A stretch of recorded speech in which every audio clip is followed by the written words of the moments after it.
Bueno, yo soy médica, egresada de la Universidad de Guadalajara, tengo 31 años, yo empecé haciendo política justamente en la Universidad de Guadalajara, en la política estudiantil, fui presidenta de mi preparatoria, fui secretaria de género de la FEU, fue ahí como los pininos que hacemos en política estudiantil, quienes egresamos de la universidad, y es aquí también donde estudio medicina, estudié también una maestría en salud pública en la propia universidad y de ahí viene también todo mi interés, ¿no? Por el tema de la contaminación, de los derechos de las mujeres, un poco de la participación política de las mujeres. Hemos sido también siempre impulsoras, yo y muchas amigas que participamos en política, de que las mujeres participen en mejores condiciones en política.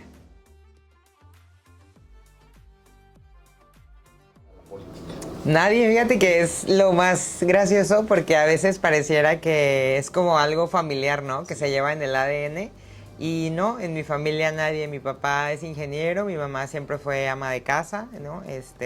Mi hermano también es ingeniero, mi hermana es ingeniera. Yo estudié medicina, no había ningún político ni política en la familia, ¿no? Tengo antecedentes de que mis tíos abuelos participaron en la Liga 23 de septiembre de San Andrés, pero nada más. O sea, nunca hemos tenido ningún familiar que esté en ningún cargo público. Y a mí quien me motiva a participar en política estudiantil, pues es básicamente la sociedad estudiantil en donde yo participaba, en la preparatoria número 4. Entonces no había mujeres presidentas en el 2010, imagínate. O sea, ahorita parece muy lejanísimo, pero en realidad en el 2010 ya era pues básicamente un año en donde las mujeres ya debían de tener participación, había mujeres a nivel mundial que ya tenían puestos de poder y era raro que en la Universidad de Guadalajara no hubiera presidentas de preparatoria, entonces era como un poquito ese gusanito de que las mujeres participaran y eso se fue haciendo una bola de nieve cuando me di cuenta que justamente había muy pocas mujeres en el ámbito médico, en el ámbito estudiantil y no se diga en los puestos de elección popular. Entonces fue como me fui envolviendo.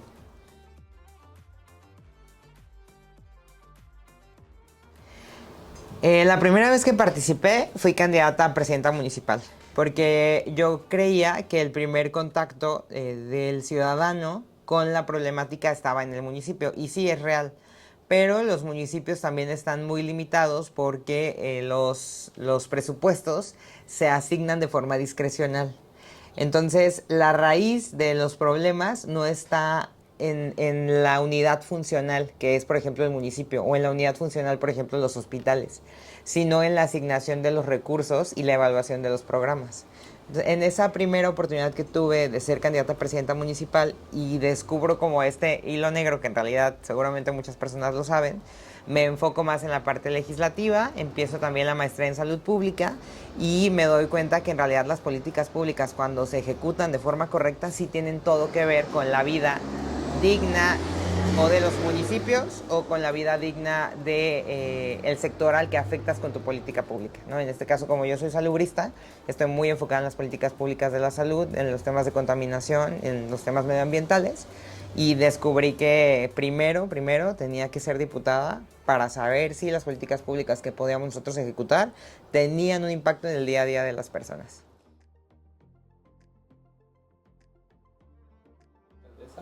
Sí, está en mi mente ser alcaldesa de un municipio metropolitano, pero sí quisiera primero pasar por el legislativo. No sé cuánto tiempo, no sé si la Cámara Local o la Federal, no sé si la Cámara Local. Para mí es muy importante lo local, o sea, es fundamental el papel que juegan las diputaciones. Entonces, veamos qué pasa en el futuro, pero ahorita de pronto tenemos un problemón. Ok.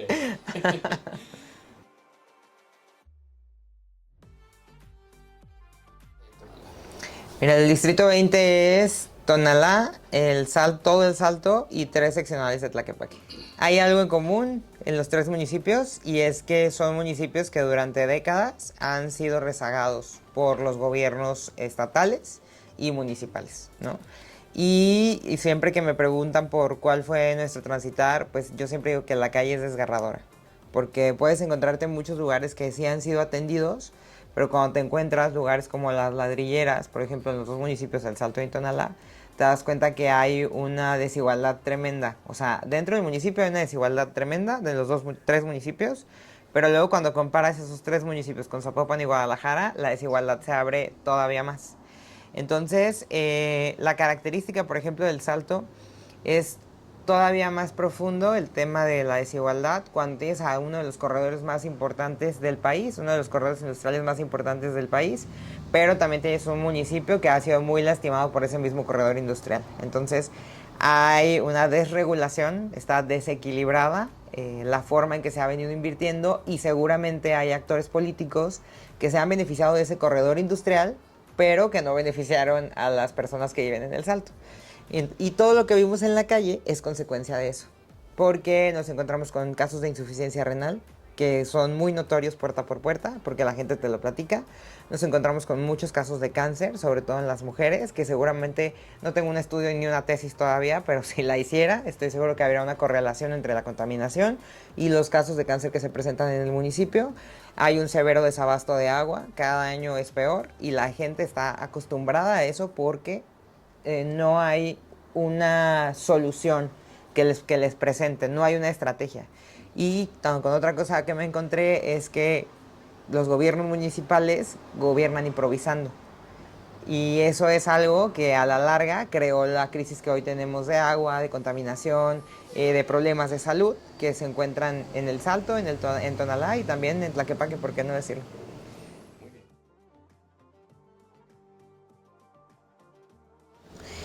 Mira, como tú dijiste, son dos políticos ya calados y por eso les ganamos. Porque ya estaban calados. Claro que yo sé y soy consciente de que nuestra alianza a nivel estatal fue una alianza que en el Distrito 20 fue muy poderosa, ¿no? Por eso también arrasamos de esa manera como arrasamos. Pero hubo distritos del área metropolitana de Guadalajara que se ganaron muy cerrados. Y en el Salto fue muy holgada la diferencia entre el primero y el segundo lugar. O sea, nosotros ganamos con el 51% de la votación. O sea, tuvimos una diferencia del 20% con el segundo lugar. No había forma de darnos la vuelta. Pero eso te habla del cansancio de las personas que viven en el Salto y de las personas que viven en Tonalá. El cansancio de los gobiernos naranjas, porque no olvidemos que Sergio Chávez iba a la reelección y con todo eso les ganó 2-1 a los naranjas. Porque tienen ya muy etiquetado cuál es el trabajo, o más bien como y distintivo de un gobierno naranja, ¿no? Que es hacer negocios con lo público y luego privatizar lo público, hacerlo privado. O sea, hay una serie de características muy importantes que las personas del Salto saben y están súper politizadas. Yo me enfoqué mucho en el trabajo con las juventudes. O sea, me preguntas, yo tengo mucha esperanza en las infancias y en las juventudes. Y me enfoqué mucho en el trabajo con las juventudes. Y justamente las juventudes están súper politizadas. Ellos saben el problema del agua, saben que si tienen problemas de salud es porque hay alguien que no está haciendo su trabajo y lo cuestionan. Y fui la única candidata que se tomó la molestia de decirles, sí tenemos un montón de problemas, pero también tenemos estas estrategias para enfrentarlos. No va a ser fácil, pero alguien tiene que empezar a hacerlo. Y entonces cuando hablas con esa claridad y no llegas diciendo que eres un diputado que va a recoger la basura, a pintar topes y a poner alumbrado público, la gente se da cuenta que no estás mintiendo. Y creo que en nuestro discurso y en nuestra forma de hacer campaña, en cómo tocamos puerta por puerta, estuvimos platicando con las juventudes, con las personas adultas mayores, básicamente con todas las personas que nos encontramos en la calle, encontraron el diferenciador. También lo que yo veo es que el hecho de que nosotros sí pudiéramos darle la cara a la ciudadanía cambió mucho las cosas. ¿A qué te refieres con que sí podían darle la cara? Porque nosotros no veníamos de gobiernos inconclusos o de haber renovado plazas públicas y habernos robado las fuentes de la plaza. O sea, nosotros no habíamos hecho desfalcos de los ayuntamientos, no teníamos un historial de ese calado que nos impidiera a nosotros tomar la mano de las personas y saludarlas viéndolas a los ojos.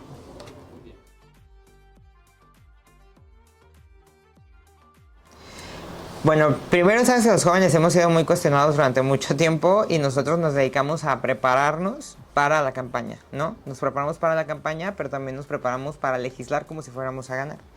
Las iniciativas que nosotros tenemos en puerta tienen que ver con el tema de la vivienda, que es un problema que empieza a quejar al Salto, que son todas estas viviendas horizontales que se construyen con pésimos materiales, en donde las familias depositan todo su patrimonio, y luego cuando no las pueden pagar el banco se las quita, el banco las vuelve a vender. Es un negocio redonda para los desarrolladores, para los bancos y para los tribunales también.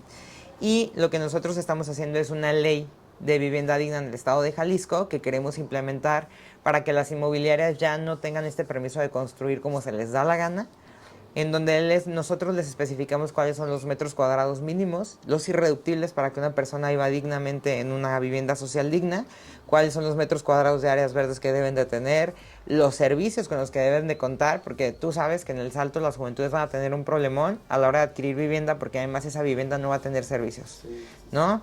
Los pozos están muy explotados, están contaminados, los fraccionamientos nunca debieron de haber sido entregados porque no tenían las condiciones de habitabilidad, y con todo y eso pues los ayuntamientos le dieron para adelante. Entonces hoy esa ley protege a las juventudes, protege el patrimonio de las juventudes y también protege la sostenibilidad de cómo se construye en nuestro estado. Eso por un lado. También estamos trabajando en una iniciativa del agua para tener una comisión especial del agua en Jalisco, porque vamos a tener una crisis hídrica, que eso ya lo estamos viviendo, ¿no? O sea, mientras haga calor nos vamos a casi a secar, y cuando tengamos lluvias vamos a estar inundándonos terriblemente. Esta comisión especial del agua también va a evaluar esas condiciones, porque aunque ya en teoría hay una iniciativa que hace que haya captación de agua en las instituciones públicas, no es suficiente. Y hoy más que nunca necesitamos atender esta iniciativa también del agua. Estamos trabajando mucho con el tema de la salud mental para que sea un derecho y que tenga gratuidad en el estado de Jalisco. Las personas más afectadas en el tema de salud mental son las juventudes. Los índices de suicidio son cada vez más altos en los varones jóvenes, y los intentos de suicidio también cada vez más altos en las mujeres jóvenes. Entonces hay un montón de cosas que estamos tratando de abarcar, pero estamos trabajándolas junto con muchos expertos y expertas en cada tema para que sean iniciativas viables para las juventudes y que no sea solo una diputación más testimonial, ¿no? Que pase como en este desfile de las diputaciones que no sirvieron para nada en el Congreso.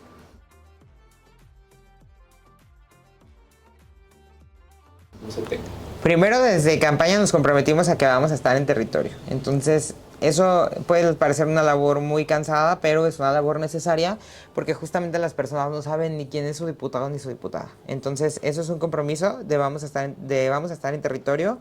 Sabemos que el Congreso demanda ciertos horarios, días de trabajo que no vamos a violar de ninguna forma, pero también vamos a tener parlamento abierto, es decir, vamos a estar un día de lleno en el Salto, escuchando cuáles son las problemáticas que nos competen, cuáles le competen al municipio, pero siempre trabajando de la mano de Nena Farías, que afortunadamente es una persona con quien podemos hacer equipo, ¿no? Es una mujer con quien se puede hacer un equipo maravilloso porque ella está muy enamorada del municipio del Salto. Y son cosas que también me pregunto por qué las administraciones pasadas no lo hacían, si en realidad tenían todo. O sea, tenían el gobierno del estado, tenían todo el Congreso del estado, o sea, nos aplastaban básicamente 2-3-1, y tenían las diputaciones locales, entonces hasta las federales. Entonces hoy es una gran oportunidad para coordinarnos, estar en territorio y empezar a resolver esas cosas, pero también vamos a hacer informes de rendición de cuentas, o sea, en qué van las iniciativas, cómo se han aplicado, por qué se han complicado a lo mejor aterrizarlas en territorio, o en qué nos hace falta coordinarnos con diputados y diputadas federales, que va a ser sobre todo nuestro tema de cabildeo por el tema tan grave que tiene que ver con el agua, que no le compete solo a lo local, pero que sí es nuestra responsabilidad. Y creo que con esas estrategias nosotros podemos hacerle ver a las personas para qué sí sirve un diputado, porque ya vieron para qué no sirve. Eso me quedó claro cuando caminábamos las calles y todo el mundo nos regañaba, pero ahora es para qué sí sirve. Y también creo que es, como te decía hace ratito detrás de cámaras, hasta deberían de pagarnos por productividad, ¿no? Para que las personas sepan qué es lo que sí hacemos.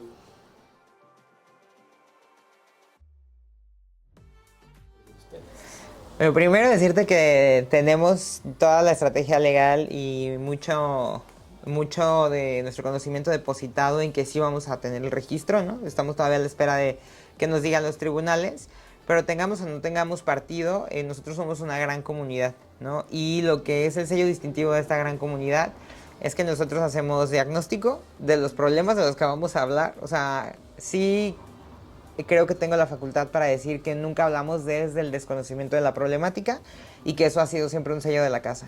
Entonces nosotros siempre hablamos de diagnóstico, visibilizamos el problema, hacemos una estrategia y ejecutamos con los niveles de gobierno que se tenga que ejecutar. Todo esto lo aprendí de Mara Robles y Enrique Velázquez, o sea, no estamos improvisando y somos un gran equipo que tiene el ABC de cómo se deben de hacer las cosas, y creo que ese es como el distintivo de lo que nosotros hacemos y de lo que yo haría en el Congreso del Estado. Pero también creo que a todos los partidos, les falta el tema de la socialización de lo que se hace. Y ese es el otro gran compromiso que tenemos. ¿Y qué tanta libertad va a haber? Digo, llegaste con una alianza, pero ¿qué tanta libertad va a haber de imprimir justamente ese sello de hagamos y que no los coma pues la alianza, en este caso pues Morena, que va a ser dominante? Mira, me preguntaba hace poquito un periodista que si yo creía que íbamos a tener la mayoría aplastante que tuvo Movimiento Ciudadano. Yo creo que no, pero los parlamentos son para eso, son para discutir. O sea, estamos malamente acostumbrados a las aplanadoras de los grandes partidos. Hoy tenemos una diversidad y una pluralidad de partidos que conforman una alianza y la tarea de cabildeo también va a ser complicada, ¿no? Al interior. Al interior. Va a ser complicada porque tenemos muchas diferencias, incluso... Descartado levantar la mano nada más, que haya una línea desde Morena. No creo que eso exista, porque incluso nosotros cuando hicimos la alianza tuvimos irrenunciables, ¿no? O sea, para nosotros la educación pública, la salud pública, los derechos sexuales y reproductivos de las mujeres, la vivienda y el agua son cosas que no vamos a negociar. O sea, esas son cosas que vamos a defender y que esperemos que la mayoría en el Congreso, independientemente del partido político al que pertenezcan, también crean que son cosas indispensables para Jalisco, porque si no, ¿de qué estaríamos hablando?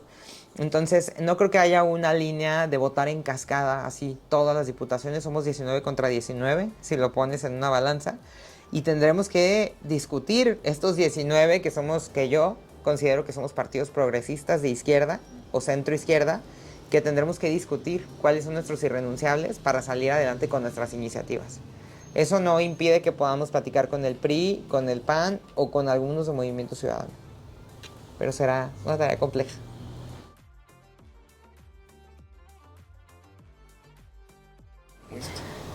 Primero hay que visibilizar la gravedad del problema. O sea, cuando tú hablas de agua contaminada, la gente piensa, ah, el agua está contaminada. Y piensan que el agua contaminada se reduce a que salga agua de chocolate de sus tuberías. Pero lo que nosotros tenemos que hacer es visibilizar la profundidad de este problema en El Salto. Lo primero que necesitamos hacer de la mano de nuestras diputadas federales, que de hecho ya empecé yo a molestar personas porque sé que ya todas somos diputadas y diputados electos y que tenemos facultades de ir revisando lo que nos toca, es que la zona del Salto, en específico de la cuenca del río Lerma-Santiago, tiene que ser declarada como una área de emergencia sanitaria. Es una área de emergencia sanitaria. ¿Vas a pujar por eso? Voy a pujar porque en el momento en que nosotros decretemos un área de emergencia sanitaria, empiezan los organismos internacionales a voltear a ver por qué es un área de emergencia sanitaria. Y entonces puedes empezar a destapar todas las consecuencias de convivir con el agua contaminada, no solo la que sale de las tuberías, la poca que sale de las tuberías en El Salto, sino de convivir con los canales de agua contaminada, con el río de agua contaminada, con los desechos industriales que liberan las las empresas que no tienen sus plantas tratadoras de acuerdo a las normas internacionales. Una vez que volteas a ver El Salto de esa forma, puede que los gobiernos estatales y locales empiecen a alarmar con la necesidad que necesitamos que se alarmen. Porque no podemos ver los problemas como problemas aislados. O sea, yo no puedo llegar y decir, en El Salto hay un alto índice de casos de insuficiencia renal y hay que tratarlos con una clínica de hemodiálisis. Porque a la larga, si yo no trato el origen del problema, que es la contaminación del agua, no va a haber clínica de hemodiálisis que aguante ni que alcance ni nada. Entonces, nosotros vamos a empezar por esa parte. Sabemos que se han hecho miles de inversiones multimillonarias, pero tampoco tenemos los resultados de esas inversiones. O sea, ¿cuál ha sido el resultado medible de la inversión que se le ha hecho al saneamiento del río Santiago? Y es lo mismo que pasa con las clínicas de hemodiálisis. Si yo no trato el origen de la contaminación, que es el corredor industrial, no hay dinero que alcance para el tema del saneamiento. Además, la contaminación del río no empieza en Jalisco, termina aquí. Pero sabemos que empieza en el municipio de Lerma, allá en el Estado de México. Entonces también debe de ser un trabajo pues más bien nacional, entre estados, para tratar el tema de la contaminación del agua, porque estoy segura que el problema que tenemos en El Salto no es solo del Salto. Es un problema que atraviesa varios estados y para eso se necesita coordinación, ¿no? Yo la verdad sí lamento que el gobierno del estado no haya sido del mismo partido político o de la alianza por la cual ganamos nosotras en El Salto, porque creo que hubiera sido mucho más fácil y más consciente acerca del trabajo que se tiene que hacer. Y hoy seguramente habrá algunas trabas que tendremos que vencer, negociar, cabildear, no lo sé, para que ese trabajo se pueda hacer.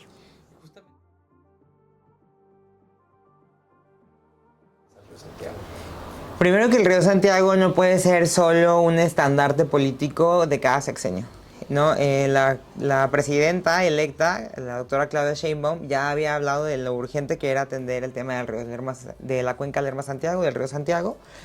Y atendiendo a esta urgencia que ella había nombrado, nosotras también esperamos que el gobernador esté a la altura de la discusión, no solo de una inversión multimillonaria para el saneamiento, sino de los trabajos coordinados para que esta inversión multimillonaria tenga efectos.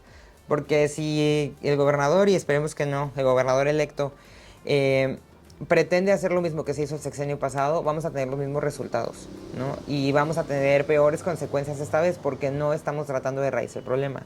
Entonces yo le invitaría a uno a que haga caso de los diagnósticos que han hecho en universidades públicas y privadas, incluyendo la Universidad de San Luis Potosí, la Universidad de Guadalajara, a que trabaje coordinadamente con las diputadas y los diputados del Congreso del Estado, independientemente del partido político al que pertenezcamos, y que la estrategia coordinada tenga que ver con el gobierno federal, porque atraviesa a varios estados, también tiene que ver con la Conagua, con las concesiones de miles de metros cuadrados que se les dan a las empresas, y que todo eso no lo podrá hacer solo el gobernador, porque él ya lo vio, o sea, los resultados están ahí, que son nulos, prácticamente nada, y necesitamos esa coordinación y esa disposición de trabajar en equipo.